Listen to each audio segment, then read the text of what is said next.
오늘도 하나님의 크고 놀라운 은혜와 사랑이 우리 가운데 충만하게 임하기를 바랍니다. 오늘 함께 나눌 말씀의 제목은 다윗과 밧세바의 범죄입니다. 한번 따라서 합시다. 다윗과 밧세바의 범죄. 다윗과 밧세바의 범죄. 네. 사무엘하 1장부터 10장까지는 이제 다윗이 많은 위기를 넘기고 이제 이스라엘의 왕으로서 그 모든 나라를 견고히 세우고 날마다 승승장구하는 그런 모습을 우리에게 보여주었습니다. 그 과정에서 다윗이 얼마나 신실한 사람인가, 믿음의 사람인가, 기도의 사람인가, 또 하나님의 마음에 합한 사람인가, 우리에게 다 그것을 성경은 보여주었습니다. 그런데 이제 11장에서는요 이전의 다윗의 모습과는 전혀 다른 그런 모습을 보여줘요. 특별히 이 다윗과 밧세바의 범죄를 우리에게 알려주는데, 사실 이 본문에서 보여주는 이 다윗의 범죄는요 단순히 한 개인의 차원의 문제가 아니라는 점에서 사태의 심각성을 더해주는 것이죠. 즉 다윗의 범죄는 신전왕국의 대표자인 왕으로서 공의의 의무를 저버린 것인 동시에 하나님 앞에서 지켜야 할 가장 기본적인 규례에 대한 불순종인 것입니다. 그러니까 어떻게 보면 사울의 실패 이후에 다윗이 이스라엘의 왕으로 세워졌잖아요. 이것은 신정국가로서 이제 하나님과 이스라엘 백성 사이의 그 중개자로서 그 모든 역할을 신실하게 감당해야 될 자리라고 하는 것이죠. 그러니까 다윗의 위치는 그냥 일개 한 개인에 불과한 그런 위치가 아니라는 거예요. 그래서 모든 사람 앞에 참 뭐랄까요, 본을 보이고 또 많은 사람들을, 모든 사람들을 하나님의 말씀 안에서 이끌어야 될 그런 위치에 있다라고 하는 것이죠.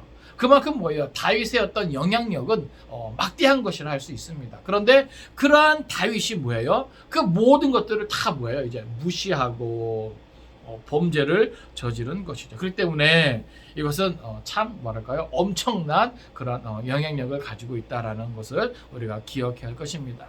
결국 다윗의 이 범죄는요 이후에 찾아오는 다윗 자신과 또 자신의 가문 그리고 이스라엘 왕국의 모든 불행의 씨앗이 되고 말았습니다. 생각을 해보세요. 일생을 통해서 하나님과 순결을 같이 하듯이 사랑으로 교제했던 기도의 사람 다윗 아닙니까? 또 하나님을 찬양하는 많은 시를 쓴 위대한 시인이며 하나님을 경외하고 백성들을 공과 의로 다스리던 사랑과 평화의 왕 다윗이 아닙니까?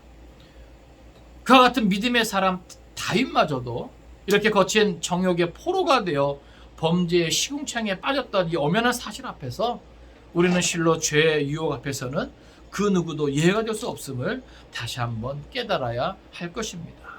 이제 말씀을 통해 그것을 한 절 한 절 살펴볼 때 오늘도 우리 가운데 특별한 하나님의 은혜가 있기를 간절히 바랍니다. 우리 11장 1절 말씀 먼저 같이 보겠습니다. 1절입니다. 시작. 그 해가 돌아와 왕들이 출전할 때가 되매 다윗이 요압과 그에게 있는 그의 부하들과 온 이스라엘 군대를 보내니 그들이 암몬 자손을 멸하고 랍바를 에워쌌고 다윗은 예루살렘에 그대로 있더라. 아멘. 자, 먼저 1절에서는요 다윗과 밧세바의 범죄의 배경이 되는 것들을 우리에게 이제 보여줍니다. 먼저 여기 그 첫 부분에 보면 그 해가 돌아와 이렇게 표현하고 있어요. 이것은 어떻게 보면은 이스라엘은요 겨울에는 이제 우기가 이제 지속되기 때문에 전쟁을 하기 합당하지 않습니다. 그런데 지금 그 해가 돌아와라고 이 표현은요 이제는 겨울이 지나고 봄이 오는 그 즈음을 말하는 거예요. 그러니까 이때는 뭐냐면 건기가 시작되기 때문에 뒤에 이제 왕들이 출전할 때가 되면 이것은 전쟁하기에 이제 적절한 시기가 되었다는 것입니다. 그리고 이 시기에 주로 이 고대 전쟁에서는요 왕이 그 군대를 뭐예요? 진두지휘하는 이런 것들이 이제 많았었는데 그러기에 딱 뭐예요? 좋은 시기라고 하는 거예요. 그러니까 이 본문은요 앞에 10장에서 암몬과의 전쟁이 일단락되었지만 여러 가지 어떤 상황 때문에, 특별히 계절적인 이유 때문에 다시금 요압이 군대를 돌렸지 않습니까? 그 이후에 뭐예요? 이제 계속 그 긴장은 이어져 가면서 이제 전쟁하기 좋은 시기가 돼가지고 군사를 일으켜서 암몬과의 전쟁을 마무리하는 이러한 내용으로 이어지게 되는 것이죠. 그래서 11장은 이제 그런 것들을 이제 이야기하는데, 특별히 여기서 이제 보여주고 있는 것은 여기 중간에 보면 다윗이 요압과 그에게 있는 그의 부하들과 온 이스라엘 군대를 보내니, 이게 무슨 말이냐면 다윗이 같이 그 전쟁에 참여하는 것이 아니라 자기는 참전하지 않고 요압을 중심으로 그 모든 군대를 뭐예요? 다 보냈다라고 하는 겁니다. 특별히 이것은 뒤에 이어지는 내용과 이제 대조를 이루는데, 여기 보면 그렇게 다 보내요. 요압과 그의 부하들을 다 보내요. 그러면서 그들이 암몬 자손을 멸하고 라빠를 에워쌌고 다윗은 예루살렘에 그대로 있더라. 이게 무슨 말입니까? 지금 다윗이 보내는 그 이스라엘은 충성스럽게 그 전쟁을 수행하는 거예요. 그래서 암몬을 멸하고 이제 그 마지막 뭐랄까요? 수도죠. 이 암몬의 그 수도인 이 라빠를 지금 에워싸고 있는 상황입니다. 그러니까 그만큼 뭐예요? 이 이스라엘 군대는 충성되이 그 거룩한 전쟁을 수행하고 있는 거예요. 근데 그것과는 대조적으로 다윗은 어디 있다는 거예요? 이스라엘의 수도인 예루살렘에 그대로 있더라. 그러니까 지금 다윗이 보낸 이스라엘 군대는 충성스럽게 그 암몬의 도성인 이 라빠를 에워싸고 그 전쟁을 수행하고 있는 그때, 지금 이 전쟁은 뭐예요? 치열한 전쟁이죠. 그죠? 목숨을 건 전쟁이에요. 사투를 벌이는 거예요. 근데 그러한 와중에 지금 다윗은 어디 있는 거예요? 이스라엘 도성 예루살렘에 그대로 있더라. 그러니까 지금 이 이스라엘과 열심히 전쟁을 수행하고 있는 그 이스라엘과 이렇게 다윗, 예루살렘에 머물고 있는 다윗을 대조하면서 한편으로는 지금 무엇을 드러내고 있냐면, 살짝 다윗이 뭐예요? 그동안에는 얼마나 열심히 뭐예요? 전쟁에 참여했습니까? 그렇죠? 전쟁에 얼마나 최선을 다했어요. 그런데 여기서는 뭐예요? 어떤 부분을 살짝 비춰주냐면 그만큼 뭐예요? 다윗이 자만하고 있다라고 하는 것과 더불어서 나태한 모습을 좀 보여주고 있는 거예요. 그러니까 지금 이때쯤이 이제 다윗이 이제 50대가 이제 넘었다라고 많은 주석들이 이제 보고 있는데, 남자 나이가 50 이후가 되면은 어느 정도 이제 뭐예요? 자기의 삶에 있어서 뭔가를 좀 이루어 놓은 그런 나이가 되는 거예요. 그러니까 그만큼 뭐예요? 좀 뭐랄까, 자기가 이루는 것에 대한 어떤 도취, 자만, 어떤 이런 것들이 다윗에게도 지금 찾아와가지고 그런 어떤 영적인 어떤 나태함까지 지금 된 것이다. 이제 이런 모습이 뭐예요? 2절로 이제 이어지는 것이죠. 2절부터 이제 4절까지는 다윗과 밧세바의 어떤 범죄의 배경과 이제 실제적인 범죄의 내용을 우리에게 알려주고 있습니다. 자, 2절 보겠습니다. 자, 시작. 저녁 때에 다윗이 그의 침상에서 일어나 왕궁 옥상에서 거닐다가 그곳에서 보니 한 여인이 목욕을 하는데 심히 아름다워 보이는지라. 아멘. 자, 여기 보면 저녁 때라고 이렇게 표현되고 있는데, 사실 이것은 뭐예요? 아주 늦은 저녁이 아니라 늦은 오후. 그러니까 어떻게 보면 황혼 때라는 거예요. 해질녘 정도 되는 거예요. 그러니까 이 당시는요, 어떤 지역적인 특색 때문에 낮잠을 자는 것이 그들의 풍습이죠. 너무 뜨거우니까. 낮에는 이제 낮잠을 주로 이제 잔단 말입니다. 그러니까 어떻게 보면 다윗이 그 당시 어떤 풍습을 따라서, 그 당시 어떤 지역적인 어떤 특징을 따라서 낮잠을 잘 수도 있어요. 여느 때 같으면 그렇다는 거예요. 그런데 지금은 어떻게 됩니까? 지금 어떤 상황이에요? 전이 상황이에요. 지금 요압을 중심으로 다윗이 보낸 그 모든 이스라엘 군대는요, 지금 사투를 벌이고 있는 것이죠. 그럼 사실 뭐예요? 다윗은 이렇게 지금 저녁 때까지 낮잠을 자는 것이 아니라 뭐 하고 있어야 돼요? 깨어 기도하고 있어야 되는 거예요. 그렇지 않습니까? 하나님께 매달려야 되는 거예요. 차라리 직접 전쟁에 참전하든지 아니면 군사들을 보낸 후에 자기는 하나님 앞에 매달려야 되는 것이죠. 그래서 지금 뭐예요? 여느 때와 같이 그 전쟁과 상관없이 다윗은 뭐예요? 지금 그 낮잠으로 그 오후 시간을 즐기고 있는 거예요. 그리고 이제 저녁 때 늦은 오후가 돼서 이제 그의 침상에서 일어난 것이죠. 이건 그만큼 뭐예요? 다윗의 마음이 뭐예요? 지금 전쟁 중에도 불구하고 이 왕이 긴장이 뭐예요? 풀어져 있어요. 해이해졌어요. 그만큼 나태한 것이죠. 게으른 것이죠. 예? 이건 그만큼 뭐예요? 다윗의 영성이 예? 지금 많이 무너져가고 있음을 우리에게 보여주고 있는 겁니다.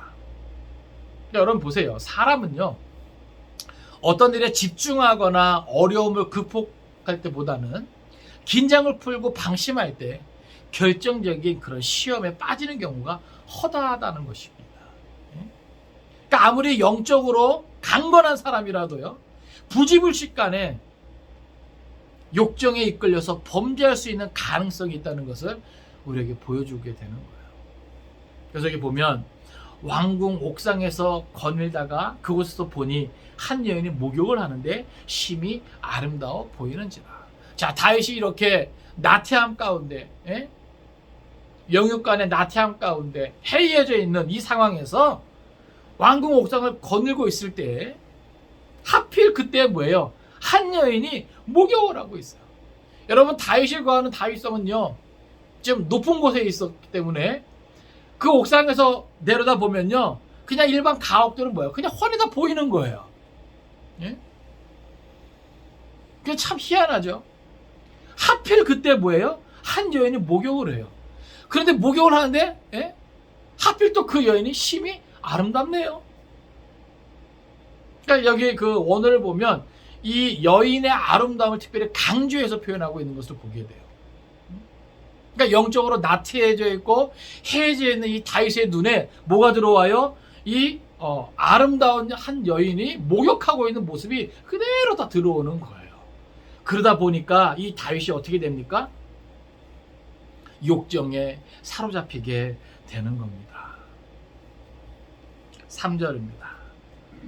시작. 다윗이 사람을 보내 그 여인을 알아보게 하였더니 그가 아뢰되 그는 엘리암의 딸이요 햇사람 우리아의 아내 밧세바가 아니니까 하니. 아멘. 자, 보세요. 우연히 낮잠을 자고 일어나서 그 시원한 바람 옥상에서 즐기고 있을 때 둘러보고 있는 중에 한 여인이 목욕을 하는데 또 심히 또 아름다운 거예요. 그때 이미 뭐예요? 다윗은 육신의 욕정에 사로잡히게 됩니다. 그리고 그것을 뭐예요? 이제 옮기게 되는 거지, 행동으로. 호기심일 수도 있고 그 욕정이 좀 더 뭐예요? 자라나서 이제 죄를 짓게 되는 모습이에요. 그래서 사람을 보냅니다. 그리고 그 여인을 이제 어떤 사람인지 이제 알아보게 하는 것이죠. 그런데 그가 와서 아뢰는 것이 뭐예요?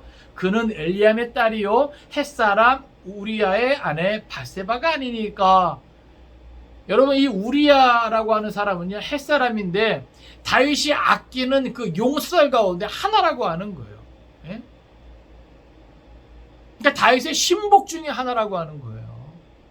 특별히 또 이 여인은 아이도벨의 손녀이기도 합니다.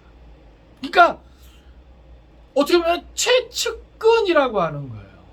그리고 또 남편에 있는 자고. 그러면 그것을 보호를 받고 알았으면 어떻게 해야 됩니까? 멈춰야 되죠. 자기를 다스릴 줄 알아야 되죠. 그 마음을, 그 욕정을 다스릴 수 있어야 되죠. 예? 사람은요 연약하기 때문에 보는 것으로 인해서, 특별히 여자들보다는 남자들이 보는 것으로 인해서 유혹을 많이 받아요. 이 보는 것에 약합니다. 예? 그러니까 남자분도 특별히 이 보는 것을 잘해야 돼요. 내가 무엇을 보느냐에 따라서 전혀 다른 인생을 걸어갈 수 있다라고 하는 거예요. 그러니까 보는 것을 조심해야 돼요. 예? 그러니까 지금 이 다윗이 뭐예요? 보는 것 때문에 그 육체의 욕정이 이 안에 생기고 그것을 주체하지 못해 뭐예요? 기어이 사람을 보내 알아본. 근데 알아봤을 때 뭐예요? 그 여인이 자기가 아끼는 그러한 장수의 부인이고 또 자기의 최측근의 또 손녀고. 예? 이 정도 그 여인의 정체가 밝혀졌으면 멈춰야 되는 거예요. 그 마음을 다스릴 수 있어야 되는 거예요. 그런데 다윗은 영적으로 나태하다 보니까 해이해져 있다 보니까 점점 더 뭐예요? 구체적인 행동으로 옮기게 됩니다. 4절 보세요. 시작. 다윗이 전령을 보내어 그 여자를 자기에게로 데려오게 하고 그 여자가 그 부정함을 깨끗하게 하였으므로 더불어 동침하며 그 여자가 자기 집으로 돌아가니라. 아멘. 자, 3절에서 밧세바의 정체가, 그러니까 그 여인의 이름은 밧세바예요. 이 여인의 정체가 드러났을 때 다윗은 멈춰야 되는데 멈추지 못하고 4절에 보니까 뭐예요? 다윗이 전령을 보내요. 이건 뭐예요? 다윗의 그 마음이, 그 육체의 어떤 욕정이 더 커져가는 것을 우리에게 그대로 보여주는 거예요. 예? 마치 그거죠. 욕심이 잉태한 즉 죄를 낳고 죄가 장성한 즉 사망을 낳느니라. 예? 그 여인에 대한 욕심이 생겨요. 그리고 그 욕심을 다스리지 못하니까 그 안에 뭐예요? 그 욕심과 더불어 죄의 마음이 생겨요. 그리고 그 죄가 자라니까 어떻게 해요? 이제는 사망에 이르게 되는, 예? 돌이킬 수 없는 그러한 죄를 짓게 되는 것입니다. 그러니까 다윗이 전령을 보내요. 여러분, 다윗의 위치가 무엇입니까? 왕이죠. 그러니까 이 왕의 위치에서 전령을 보내요. 그래서 그 여인을 데려오기 위함입니다. 그러니까 그 여인의 입장에서는요, 어찌 보면 왕의 부름이기 때문에 거절할 수 없었을 거예요. 그러니까 오늘 본문에도 보면 밧세바가 그것을 거절하는 이런 내용이 나오진 않아요. 또 한편에서는 어떤 주석에서는 밧세바가 일부러 다윗을 유혹하기 위해서 훤히 다 들여다 보이는 곳에서 그렇게 목욕을 했을 것이다. 이러한 시선도 있어요. 근데 만약에 그랬다면 하나님은 뭐예요? 다윗의 죄를 묻기 이전에 밧세바의 죄를 물었을 거예요. 그래서 성경에 보면 하나님께서 밧세바의 죄를 먼저 물은 내용이 없어요. 그걸 보면 이 밧세바는, 그러니까 여자로서 그 월경 주의가 끝나고 그 몸을 깨끗하게 하기 위해서 목욕하고 있을 것이다. 이런 이제 추측이 이제 되어지는 것이죠. 그러니까 결국 뭐예요? 이 여인은 그냥 자기의 부주의로 인해서, 그죠? 자기의 부주의로 인해서 다윗에게 그 모든 것들이 드러났고, 다윗은 그것을 봄으로 인해서 생긴 그 욕정을 다스리지 못해서, 만약에 다윗이 이전처럼 쫓겨다니면서 하나님과 완전히 동행하고 하나님만을 바라보고 의지했을 때, 가장 성령 충만하고 그 영성이 아주 뛰어났을 때, 그때였다면 뭐예요? 충분히 그 욕정을 다스렸을 거예요. 그렇지 않습니까? 사울을 죽일 수 있는 기회가 여러 번 있음에도 불구하고 뭐예요? 그 사울을 죽이지 않고 그 분노를 다스렸던 것을 보면, 다윗이 만약에 이전에 그 성령 충만하고 하나님과 교감하고 이런 교제가 깊어졌을 때, 그때의 영적인 상태라면 다윗은 충분히 뭐예요? 그 보는 것으로 인해서 들어온 욕정을 충분히 다스렸을 거예요. 그러나 지금의 다윗은 이것을 다스릴 수 있는 그만큼의 영성이 아니었던 것이죠.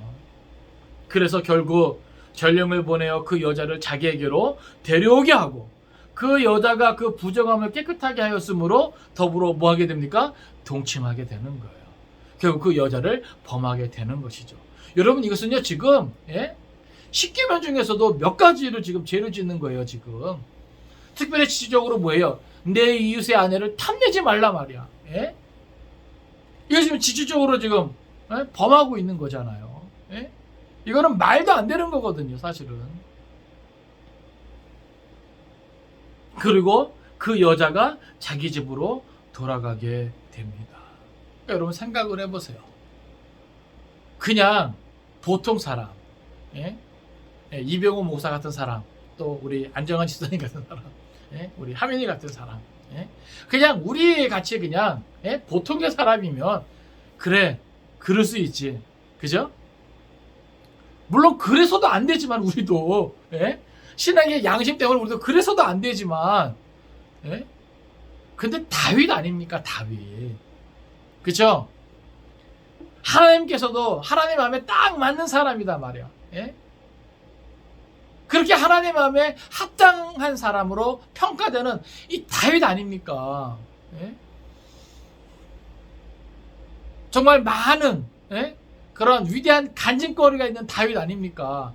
영적인 체험이 있는, 영성이 있는 다윗 아닙니까?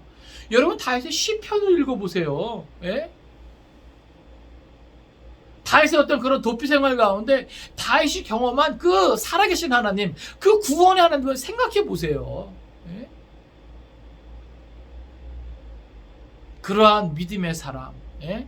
끼어있는 사람, 기도의 사람 다윗인데 한순간에 예? 이 나태함 가운데 예? 이런 죄를 질 수 있다는 것은요, 이건 우리에게 아주 큰 경고를 주고 있는 거예요. 예? 나중에 다시 말씀드리겠지만 오늘을 살아가는 우리 그 누구도 예? 나는 절대 그런 일 없어 자신할 수 있는 사람이 없다라고 하는 거예요. 예? 그렇다고 그게 뭐예요? 합리화될 수도 없습니다. 아시겠어요? 예? 그러니까 참 성경이 위대한 책이에요. 왜 그렇습니까? 적어도 뭐예요? 성군 다윗 아닙니까? 하나님이 딱 점찍고 예? 내 마음에 딱 맞는 사람이다. 이 정도로 하나님이 칭찬을 하고 축켜 세우는 사람이라면 사실 뭐예요? 이런 다윗의 허물은 기록에서 뺄 수 있잖아요.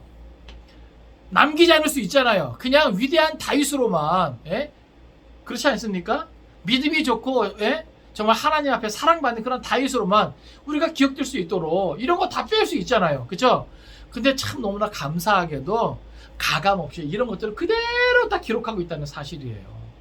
그러니까 다윗과 같은 사람도 이렇게 무너질 수 있다면 오늘 우리도 뭐예요? 얼마든지 무너질 수 있다. 이것을 가르쳐주기 위해서 한번 따라해봐. 나도 무너질 수 있다. 무너질 수 있다. 근데 여러분 이것이 내가 죄를 짓는 것을 합리화시키는 이런 수단에서는 안 됩니다. 아시겠어요? 이 11장 이후로요, 다윗은 비록 하나님의 언약 때문에 개인은 용서받지만 이 죄의 대가는 그의 가족과 가문과 그의 나라가 다 짊어집니다. 아시겠어요?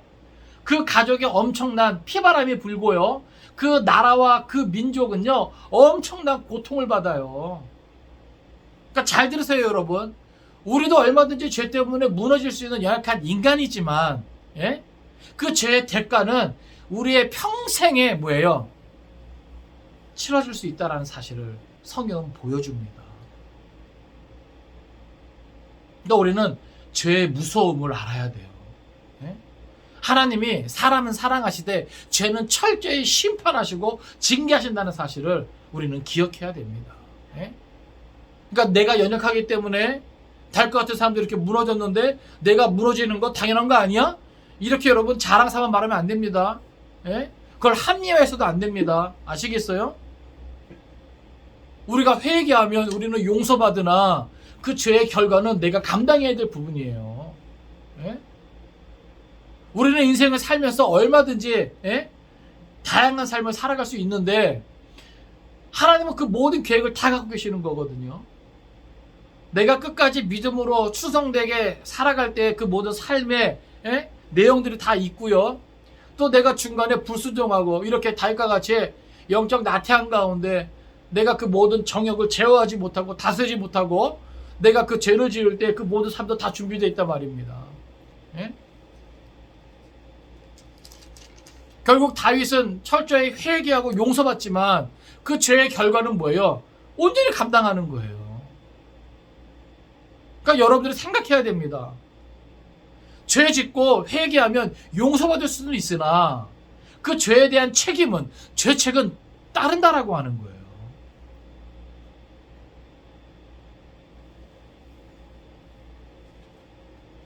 (5절입니다) 자, 시작. 그 여인이 임신함에 사람을 보내 다윗에게 말하여 이르되 내가 임신하였나이다 하니라.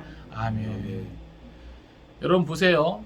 다윗도 그렇고 이 밧세바도 그렇고 지금 이들이 간음하면서 하나님 앞에 범죄하면서 그렇게 범죄하면 어떻게 된다라는 것을 몰랐을까요? 그렇죠? 그럼에도 불구하고 이들은 예? 육체의 욕정에 사로잡혀서 결국 하나님 앞에서 죄를 짓게 됩니다. 근데 사실 밧세바가 임신하지 않았으면 이 죄는 그냥 묻힐 수도 있었어요. 그냥 조용히 아무 일도 없었던 것처럼 지나갈 수도 있었어요. 그렇지 않겠습니까?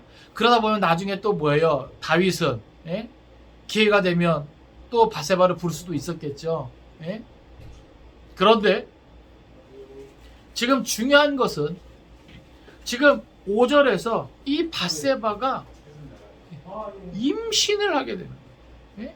밧세바가 임신을 하게 되는 거예요. 그래서 여기 보면 그 여인이 임신하며 사람을 보내 다윗에게 말하여 이르되. 여러분, 바세바가 임신했다는 사실을 알고 왜 사람을 다윗에게 보낼까요? 율법에 의하면 가늠한 자는 어떻게 됩니까? 우리 성경 한번 찾아볼까요? 레위기 20장 10절입니다. 레위기 20장 10절입니다.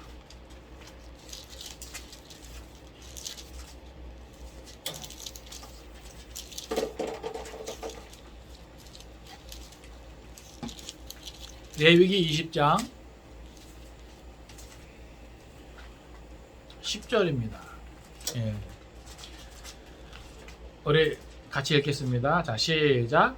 누구든지 남의 아내와 간음하는 자, 곧 그의 이웃의 아내와 간음하는 자는 그 간부와 음부를 반드시 죽일지니라. 아멘.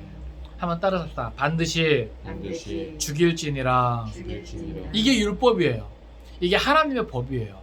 여러분, 이것을 다윗이나 또 바세바가 몰랐을까요? 저들이 모를 리가 없죠. 예? 이렇게 엄연한 율법이 있음에도 불구하고 다윗이 그 욕정을 다스리지 못하니까 하나님도, 하나님의 법도 안 보이는 거예요. 여러분, 이렇게 육체의 정욕에 사로잡힌 이 사람이 무섭습니다. 예? 아시겠어요? 우리는 가끔 그런 소식을 접하죠. 큰 교회를 담임하고 있는 목사님의 그런 안 좋은 소문들, 또 그것이 사실로 드러나서 많은 사람들이 상처받고 시험에 들고 그 교회가 갈라지고 깨어지는 그런 얘기를 들을 때마다 참 씁쓸합니다. 어찌해서 정말로 훌륭하신 목사님이 그럴 수 있는가? 근데 오늘 본문에 보니까 다윗도 그래요. 그렇다고 그 목사님들을 제가 편들어주고자 하는 말이 아니에요. 그러니까 그분들도 뭐예요? 자신의 어떤 그런 목회했던 성과, 결과물 많은 사람들이 인정하고 이제 목회적으로 이룰 것은 다 이뤘다라고 하는 어떤 이런 자신 때문에, 혹 영적 나태함 때문에 눈에 들어오는 그 모든 욕정을 다스리지 못하고 결국 하나님 무서운 줄 모르고 그렇게 가늠한 그러한 경우가 아니겠는가. 그러니까 지금 이 바세바는요, 이 여인은요, 임신했다는 사실 때문에 뭐예요? 그냥 다윗과 가늠한 그 사실을 감출 수도 있었는데, 조용히 지나갈 수도 있었는데, 이제는 뭐예요? 감출 수가 없잖아요. 그것이 드러나면 어떻게 돼요? 자기는 돌에 맞아 죽는 거예요. 우리아가 그 가늠한 여인 바세바를 돌들어 쳐 죽여도 아무 할 말 없는 거예요. 그러니까 이 바세바는 뭐예요? 꼼짝없이 자기가 임신한 사실이 드러나고 가늠한 사실이 드러나면 죽게 되니까 이제 다윗에게 이제 하소연하는 거죠. 왕이시여, 내가 임신하게 되었습니다. 이게 무슨 말을 포함하고 있냐면, 당신과 내가 가늠한 것이 이제는 드러날 수밖에 없습니다. 그로 인해 나도 죽게 되었는데 당신도 그 책임을 벗어날 수 없을 것이에요 라고 하는 거예요. 그러니까 대책을 좀 강구해 보세요 라고 하는 거예요. 그러니까 이 여인은 뭐예요? 다윗을 바라보고 의지하는 것이죠. 이렇게 해서 사람을 보내는 겁니다. 그래서 뭐예요? 내가 임신하였나이다. 이제 나중에 이제 다윗은 이것을 뒷수습하면서 뭐예요? 점점 더 큰 죄를 짓게 되는 것이죠. 그러니까 여러분 보세요. 죄를요, 감추려고 숨기려고 하다 보면요, 그 죄는 어때요? 점점 더 커져가는 거예요. 예? 이래서 죄가 무섭습니다. 우리가 그 죄를 딱 뭐예요? 인정하고 회개하면 끝날 것을, 그 죄를 감추고 숨기려고 또 자기를 합리화하다 보면요, 밑도 끝도 없이 뭐예요? 계속 그 뭐예요? 죄의 구렁텅이에 더 빠지게 되는 거예요. 예? 나중에는 어찌할 수 없는 그런 상황까지 이르게 되는 것이죠. 말씀을 정리합니다. 오늘 본문은 참으로 안타까운 내용이에요. 그동안 우리가 알던 다윗의 모습이 아닙니다.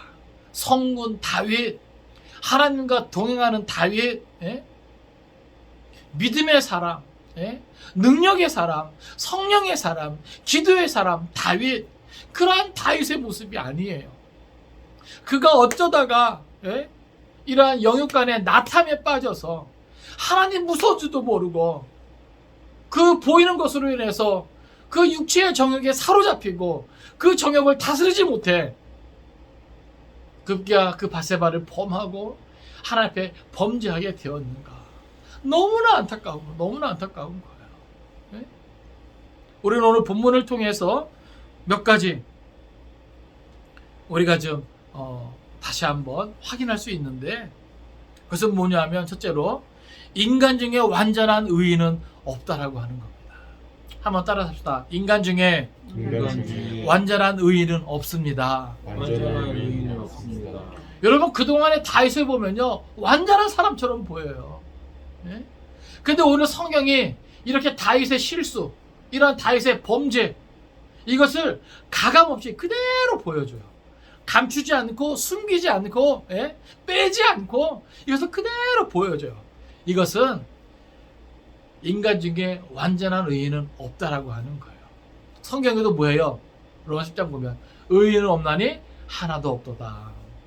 그러니까 오늘 우리가 다 뭐예요? 이렇게 연약한 존재라고 하는 사실이에요. 우리가 잘 알다시피 다윗이 하나님의 마음에 합한 그런 위대한 왕이지 않았습니까? 그러나 그러한 그도 범죄하였고 이렇게 뼈아픈 고통에 시달려야 했는데, 이러한 사실은 오늘을 사는 모든 사람들 또한 완전할 수 없다는 사실이에요. 그러니까 우리가 그것을 인정하고, 여러분 사람 바라보지 맙시다. 사람 의지하지 맙시다. 여러분이 저를 어떻게 생각하는지 모르겠어요. 저도 완전하지 않습니다. 그러니까 저보고 신앙생활하지 마세요. 또 다른 누군가를 보고 신앙생활하지 마세요. 그 또한 뭐예요? 무너질 수밖에 없는 연약한 인생이라고 하는 사실이에요. 그러니까 오직 우리는 하나님만 바라봐야 되는 거예요. 예수님만 바라봐야 되는 거예요. 기록된 말씀만 바라보고 의지해야 되는 거예요. 성령님의 인도심 따라 나아가야 되는 거예요. 인생 중에 완전한 자는 없습니다. 또 우리 한 가지 깨달을 수 있는 것은 죄에 대하여는 한순간도 방심해서는 안 된다라고 하는 거예요. 한번 따라 합시다. 죄에 대하여는 한순간도 방심해서는 안 된다. 우리 데살로니가전서 5장 22절 한번 같이 볼까요? 데살로니가전서 5장 22절입니다. 데살로니가전서 5장 22절.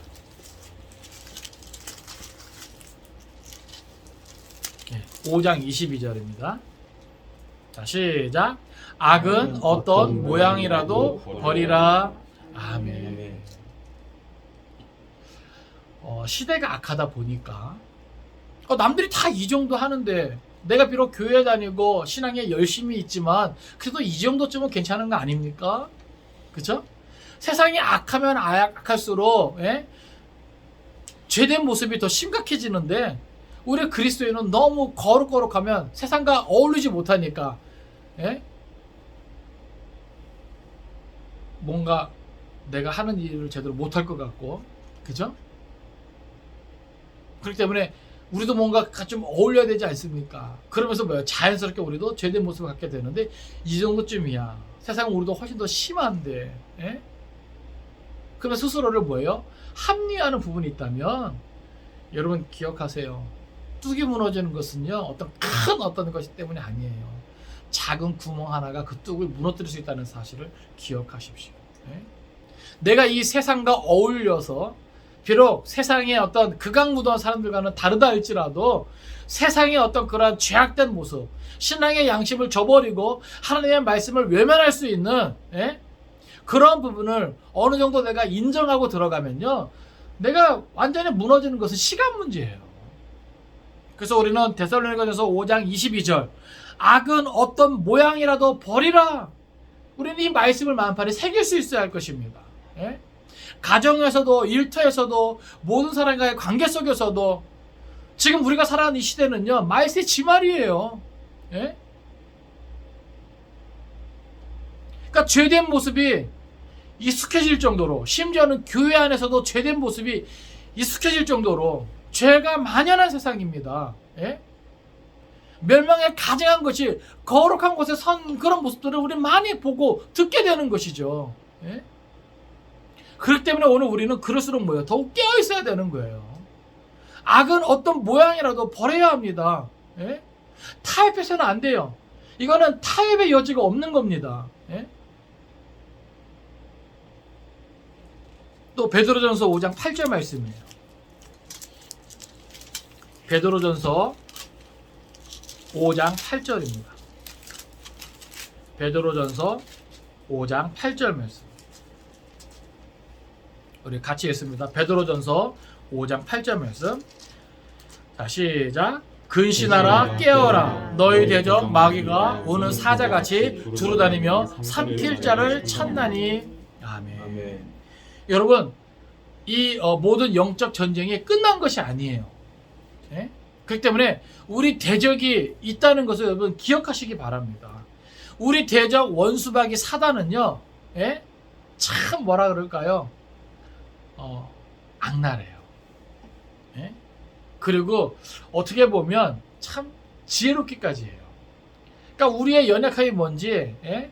사람마다 다 그 연약함이 다르잖아요. 약한 게 다르잖아요. 그러니까 그것을 뭐예요? 참 치명적으로 그것을 너무나 잘 파악해요. 그래서 그 틈을 비집고 결국 뭐예요? 우리 안에 들어와 그 죄가 자리 잡게 하고 그 죄가 행동으로 옮겨지기까지 우리를 지배하고 다스리려고 합니다. 참 희한하지 않습니까? 내가 보는 것으로 해서 어떤 죄된 마음이 생기고 그것을 뭐예요? 끌어야 되는데 끊지 못해서 뭐예요? 계속 보고 또 보고 급기야는 뭐예요? 죄된 행동으로 옮기기까지 우리를 뭐예요? 계속해서 이끌어 나가는 거예요. 그럴 때는 오늘 우리는 이 말씀을 또한 마음판에 새겨야 되는 거예요. 근신하라 깨어라 너희 대적 마귀가 오는 사자같이 두루다니며 삼킬 자를 찾나니. 예? 그러니까 예수님도 뭐예요? 시험에 들지 않게 뭐예요? 깨어 기도하라 말씀하시잖아요. 예? 주님 다시 오시는 그날까지 우리는 뭐예요? 시험 받을 수밖에 없는 인생이에요. 살아가는 날 동안 시험이 있을 수밖에 없어요. 그러나 우리가 근신하고 깨어 기도하면요, 그 시험을 통해서 우리가 뭐예요? 더 믿음이 자랄 수 있고 하나님의 위대하심을 경험할 수 있어요. 그 시험에 들지 않으면 되는 겁니다. 아시겠어요? 우리가 사는 이 세상을 어떻게 통과해야 되는가? 베드로 전서에서 우리가 그것을 다 살펴보았잖아요. 야고보서를 통해서 우리가 다 살펴보았잖아요. 선한 행실을 가지고 이 세상을 나그네 길을 우리가 지나가야 되는데 살아있는 믿음, 행동하는 믿음으로 그러면 우리는 깨어 있어야 되는 거예요. 예? 영육간의 나태함, 방심 한순간도 예? 우리가 틈을 내어주면 안 된다라고 하는 것이죠. 그 누구도 예외가 없습니다. 아시겠어요? 나는 뭐 모태신앙이고 성경을 뭐 메뚜했고 40을 금식기도 했고 나는 목사고 장로. 여러분 이거 다 소용없습니다. 아시겠어요? 다윗이 누구예요? 예수 그리스도의 모형 아닙니까? 그러한 다윗도 이렇게 처절하게 무너졌다면 우리는 예외일 수 없는 거예요. 마지막으로 또 하나는 죄는 확장성과 심각한 파괴성을 가지고 있다는 거예요. 한번 따라서 죄는 확장성과 심각한 파괴성을 지니고 있습니다. 여러분 죄는요, 조그만 죄로 시작해서 거기서 끝나지 않아요. 그 죄를 가만히 내버려 두고 그 죄를 덮으려고 합리화하려고 하다 보면요, 그 죄가 더 큰 죄를 낳게 되는 거예요. 그리고 심지어는요, 그 죄가 모든 것을 다 파괴하기까지 엄청난 영향력을 갖는다고 하는 것이죠. 그러니까 우리는요, 늘 우리를 살필 수 있어야 되는 거예요. 그리고 죄가 내 삶 가운데, 내 마음속에 자리 잡지 못하도록, 아시겠습니까? 왜 우리가 말씀을 가까이 해야 됩니까? 왜 우리가 계속해서 하나님께 가까이 나와야 됩니까? 왜요? 이 말씀의 역할이 뭔지 아십니까? 말씀을 거울이라고 하잖아요. 이 말씀이 뭐예요? 나를 비춰줘요. 그래서 죄의 세력이 지금 나에게 가까이 임하고 있구나. 죄가 지금 나에게 어떤 영향을 주고 있구나. 그것을 뭐예요? 바로 알려줘요. 그러니까 내가 말씀을 가까이 하면 이 말씀이 내 안에서 뭐요? 그 모든 것들 드러나게 하는 말입니다. 다시 말해서 격발시켜요. 이게 말씀의 기능이에요. 또 성령의 역사예요. 아시겠습니까? 신앙의 양심이 우리의 그것을 증거해요. 그래서 여러분 모르긴 몰라도 죄를 짓잖아요. 그러면요 막 두근두근 할 거예요. 예? 그리고 죄를 짓게 되면요 이 말씀을 제대로 읽을 수가 없어요. 예배를 제대로 들을 수가 없어요. 기도를 제대로 들을 수가 없어요. 그래서 우리가 예배를 잘 드리고 또 말씀을 읽고 묵상하고 하나님께 기도하고 찬양하고 그래서 이러한 어떤 경건의 생활을 유지하면 죄는 우리에게 뭐예요? 한 길로 찾아왔다가도 어떻게 해요? 7길로 도망간단 말입니다. 예? 우리가 이 세상을 살아가는 동안 죄를 안 만날 수는 없어요. 아시겠어요? 삶 자체가 뭐예요? 죄와의 영적인 싸움이기 때문에 안 만날 수는 없어요. 그러나 말씀과 기도로 무장하고 깨어 있으면 그 죄의 영향력이 어떠함을 우리는 알고 민감하게 반응할 수 있단 말입니다. 예? 나의 경건의 삶이 무너지면요 이 죄에 민감하게 반응하지 못해요. 죄가 내 안에 들어와 나를 지배하고 다스리려고 하는데도 내 삶을 이끌어가고 하나님을 향해 있는 많은 부분들을 뭐 어떻게 해요? 방향을 바꾸려고 하는데도 그걸 몰라요. 예? 욕심에 사로잡히고 탐심에 사로잡히고 육신의 정욕과 안목의 정욕과 이생의 자랑으로 인해서 그저 자기만을 생각하면서 뭐 어때요? 뭐 어때요? 이렇게 돼버리는 거예요. 사랑하는 성도 여러분, 오늘의 말씀이 다윗에게는 참 수치스럽고 부끄러운 그런 내용이지만 오늘 우리에게는 이러한 말씀이 그대로 기록되어 있는 것이 얼마나 감사한 줄 모릅니다. 예? 오늘 저나 여러분도 이러한 죄의 영향으로부터 자유롭지 못해요. 바라고 원하기는 죄의 심각성을 깨달아 알고 그러니까 성경이 왜 그만큼 우리의 경건의 삶에 또 죄의 세력을 그렇게 멀리하고 또 모든 그 영적인 싸움을 잘 싸우라고 권면하고 있는지를 우리가 깨달아야 되는 거예요. 다윗도 무너졌다면 우리도 얼마든지 무너질 수 있다는 사실을 우리가 기억할 수 있기 원합니다. 그래서 이번 한 주간 다시 한번 우리 자신을 더 살필 수 있기를 바라요. 혹 무너져 있는 부분이 있다면 여러분 그 무너진 단을 다시 한번 세워나갈 수 있기를 바랍니다. 아시겠습니까? 혹 내가 영적으로 나태해져 있다면 말씀과 기도와 예배와 찬양과 그 모든 경건의 삶이 무너져 있다면 나태해져 있다면 해이해져 있다면 다시 한번 그 모든 경건의 삶의 그 모든 기둥들을 바로 세워나갈 수 있는 저와 여러분이 될 수 있기를 간절히 바랍니다. 하나님이 우리를 사랑하십니다. 우리를 아끼십니다. 그렇기 때문에 이 말씀을 통해서 다시금 우리를 부르고 계심을 여러분 기억하시기 바랍니다. 이번 한 주간도 믿음에서 승리할 수 있는 저 여러분 될 수 있기를 주님의 이름으로 축원을 드립니다. 기도하겠습니다.